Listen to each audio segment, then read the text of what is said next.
Hello aspirants, APPSC PYQ analysis series of polity సబ్జెక్ట్లో next question చూడండి. 24th question చూడండి.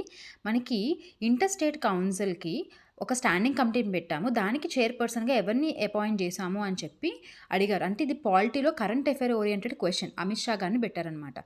Next ఇంకో question కూడా చూడండి. 26th చీఫ్ ఎలక్షన్ కమిషనర్గా ఎవరిని అపాయింట్ చేశాము అని అడుగుతున్నారు. జ్ఞానేష్ కుమార్. ప్రజెంట్ మనకి అతనే ఉన్నారా లేకపోతే ఎవరైనా మారారా తెలిస్తే కామెంట్ సెక్షన్లో కామెంట్ చేయండి. సో ఇట్లా ఇవేంటి కొంచెము కరెంట్ అఫైర్ ఓరియంటెడ్. అలాగే మనకి ఎలక్షన్ కమిషన్ గురించి కూడా మనం ఆల్రెడీ చదివాం. స్టాటిక్ క్వశ్చన్స్ అడిగారు. అట్లానే ఇంటర్ స్టేట్ కౌన్సిల్ గురించి డైరెక్ట్గా ఆర్టికల్ నెంబర్ అడిగారు. సో మనం అది కూడా చూసుకోవాలి. దాంతోపాటు అదర్ ఇంపార్టెంట్ 91st క్వశ్చన్ చూడండి.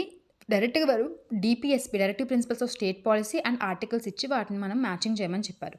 సో రిపీట్ అవుతున్నాయి కాన్సెప్ట్స్ అనేవి, కంటెంట్ అనేవి. ఓకేనా?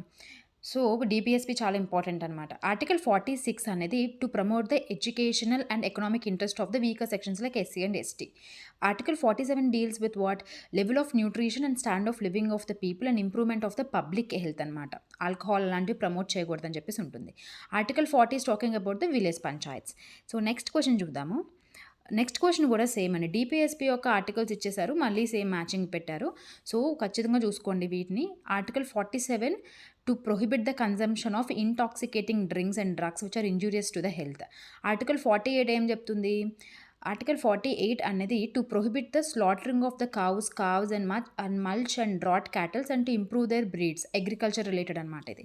ఆర్టికల్ 39 ఏం చెప్తుందంటే జెండర్ ఈక్వాలిటీని ప్రమోట్ చేయాలి, విమెన్ ఎంపవర్మెంట్కి ఎక్కువగా ఎంఫసైజ్ చేసింది ఆ ఆర్టికల్ అనేది. ఓకేనా? నెక్స్ట్ క్వశ్చన్ చూస్తే ఎంజీ నరేగా గురించి ఇచ్చారు. సో మనం అంటే పాలిటీలో మనకి ఆర్టికల్సే కాదండి, యాక్ట్స్ కూడా ఉంటాయి. కాబట్టి ఎంజీ నరేగా యాక్ట్ 2005 గురించి అడిగారు. దాంట్లో ఏ స్టేట్మెంట్ కరెక్ట్ అని చెప్పారు.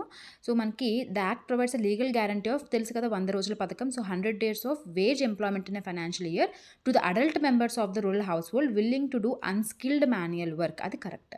The act is applicable only in the selected states notified by the central government అంటే ఇట్ ఈస్ రాంగ్ అనమాట. అలాగేం లేదు, అన్ని చోట్ల అది అప్లై అవుతుంది. Next right to education act 2009.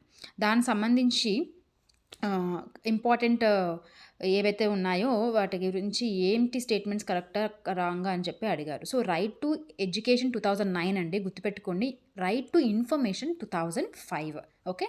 So ఈ యాక్ట్ ప్రకారంగా, ఎడ్యుకేషన్ యాక్ట్ ప్రకారంగా the act guarantees a free and compulsory education for the children aged 6 to 14 years ఉన్న వాళ్ళకి కంపల్సరీ ఎడ్యుకేషన్. నెక్స్ట్ 21A ఆర్టికల్ని ఏదైతే ఉందో ఫండమెంటల్ రైట్ కింద మనం యాడ్ చేసామో 86th కాన్స్టిట్యూషన్ అమెండ్మెంట్ యాక్ట్ ద్వారా దాన్ని ఎన్ఫోర్స్ చేయడానికి యాక్ట్ తీసుకొని వచ్చాం. ఓకేనా? నెక్స్ట్